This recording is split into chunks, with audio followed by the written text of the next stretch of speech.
Hello and welcome to Watch Releases Update for the week of October 13th until October the 20th.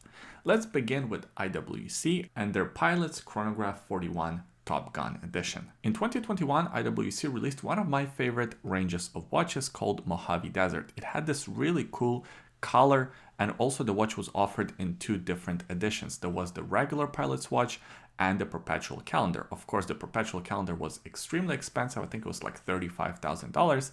And your standard Pilot's watch was about $14,000. So these watches weren't by any means cheap. On top of not being cheap, they were also pretty large, 45 millimeters in diameter. So you had to have pretty massive wrists to pull these watches off. Fast forward to 2023 and IWC just added another watch to this range of Mojave Desert colored watches. This one is very interesting because first of all, it's a chronograph, which I'm a big fan of. Secondly, it has a more reasonable case diameter, 42 millimeters. They say it's 41.9 millimeters, but come on, it's 42 millimeters. What does that 0.9 millimeters even mean? 42 millimeter Pilot's watch is a lot more reasonable for majority of wrists. Yes, it's still on the larger side, but these Pilot's watches have to be a bit larger because that's kind of the point of a Pilot's watch. It is also powered by an excellent IWC caliber 69380 caliber movement. It's a column wheel design with 242 independent parts. It's a high bit movement beating at 28,800 vibrations per hour, and it has a power reserve of 46 hours. Kind of short by today's standards, but I think it's still reasonable, and the movement itself is actually pretty nice to look at, although you won't be able to see it because the watch does have a solid case back. The case is made out of ceramic. It has this weird color. It kind of looks like almost sand. That's why it's named the Mojave Desert Edition. And the dial color is also very interesting. I really like this monotone style to the watch. I think it looks excellent. The price is around $12,000 US, which I also think is somewhat reasonable for a watch of this caliber. So I'm really happy about this edition, but I don't know how popular they will be with watch collecting community. Moving on to the next release. Titoni Impetus Ceramtech Zr-02. Titoni is one of these independent Swiss watch companies that not a lot of people know about. In fact, I didn't know about this company until I myself purchased a Titoni watch. Mine was from 1970s, I believe, and I bought it on a flea market. Really enjoyed that watch. That was before I had my Datejust, so it was sort of a Datejust alternative. Apparently, Titoni is a pretty popular brand in Asia, not so much in North America. While they already had the Impetus line of watches, they looked quite different to the new modern version. This version that just came out has a ceramic case and it has a diver style bezel. Interestingly, the bezel doesn't really turn. It's a fixed bezel. I don't really see the point of that. I guess many people will just use it as a countdown for minutes or for seconds, but you don't really need that because you already have that on a chapter ring. So the bezel kind of becomes redundant.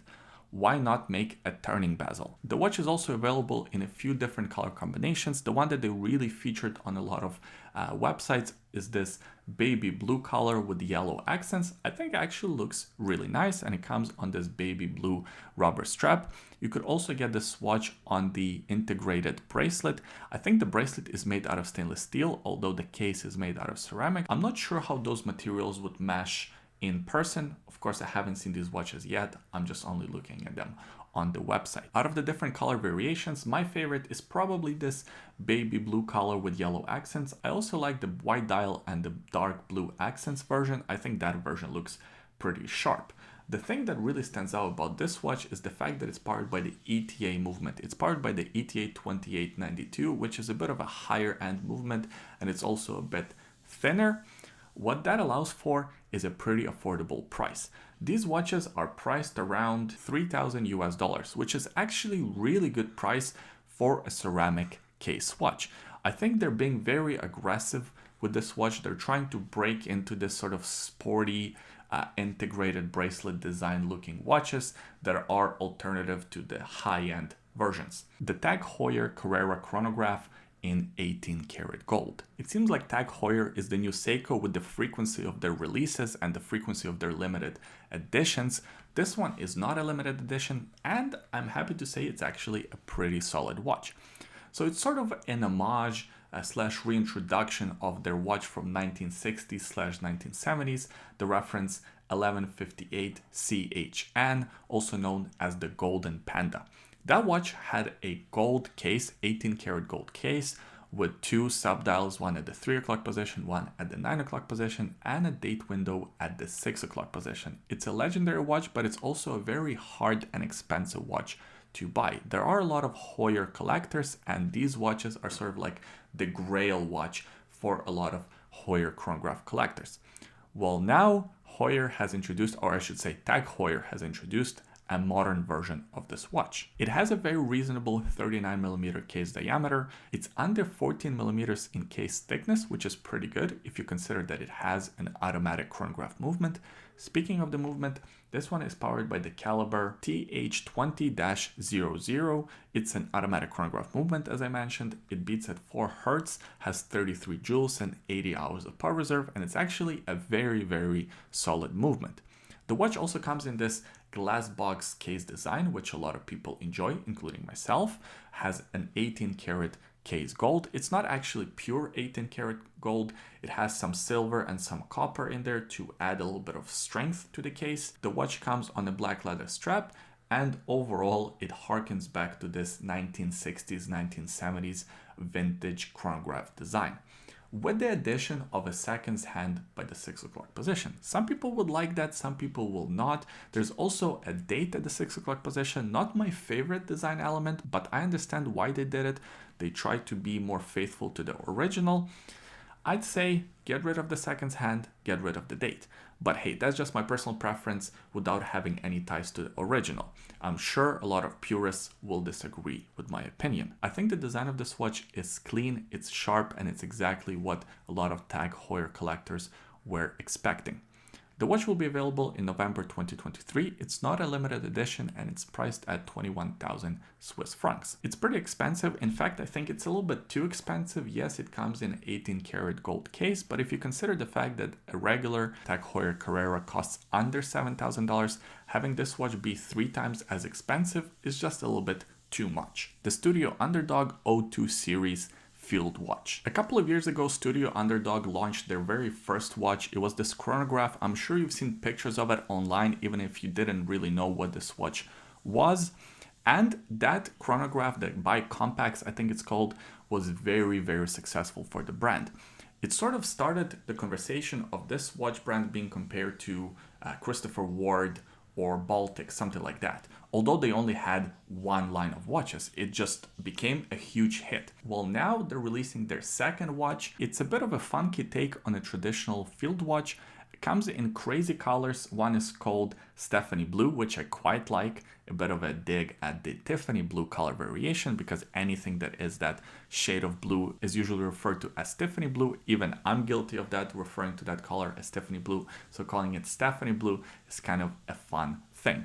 The watch comes in a 37mm case diameter. It's a stainless steel case, only 12mm case thickness. It's powered by the Sellita SW200 movement, 100 meters of water resistance, so it's a perfect everyday watch.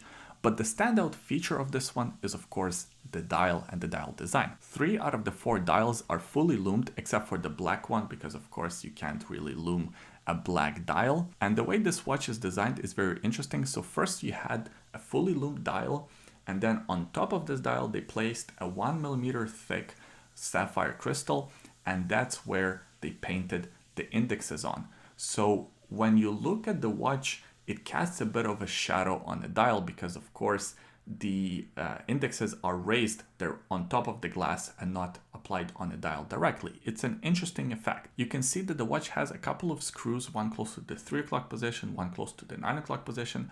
Well, these screws are what's holding this piece of sapphire in place. I think it's an interesting take on a field watch. I think the watches are very creative, but I don't understand the appeal. Maybe I have to hold the watches in my hand to get it, because right now they look attractive enough, but they don't look sort of as attractive as some people make it out to be. There is a lot of excitement behind these watches in a watch community. I just don't get it.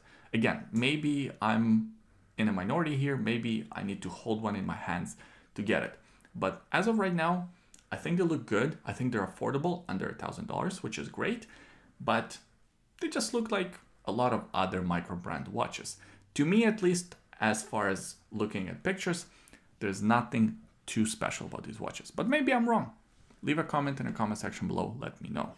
Moving on to the next release. The Citizen AQ4100-65W TOSA washi paper dial. Citizen watches you can usually find in your mall kiosk for around $300-400. Well, the Citizen is sort of the higher end version of this watch. Think of it as a Grand Seiko to Seiko. And the Citizen sometimes releases very interesting watches like this one. So this one here comes in a titanium case with this washi paper dial. If you're a regular viewer to my YouTube channel, you probably remember a different washi paper dial released a few weeks ago. That one was done in a gold. This one is done in this platinum color. Both watches come in titanium cases. The cases are pretty much identical except for the finish. They have 38mm case diameter, 12.2mm case thickness, 100 meters of water resistance. This watch comes on a titanium bracelet as opposed to the other one came on a leather strap, and the dials are completely different. This one has these platinum accents, which I think actually looks better. It's supposed to resemble freshly fallen snow on the ground. I don't know how much it resembles that, but it does look quite nice. The watches are powered by the EcoDrive movement caliber A060. Yes, it's an EcoDrive movement, but no, it's not the same EcoDrive movement as you would find in a $300 watch. This one is quite different. It's a lot more accurate. It has crazy power reserve. It has an annual calendar, and it even has something called a shock absorption. So when the watch or when the movement senses that there's going to be a shock, like a fall or something, it locks the movement in place to avoid any damage. Apparently it does that. So it's not your standard EcoDrive movement, it's more high-end than that. The watch is also limited to 500 pieces, and of course with a fancy movement and a fancy limited release, you're looking at a fancy price. This watch is priced at $4,300 US, which is quite a bit of money.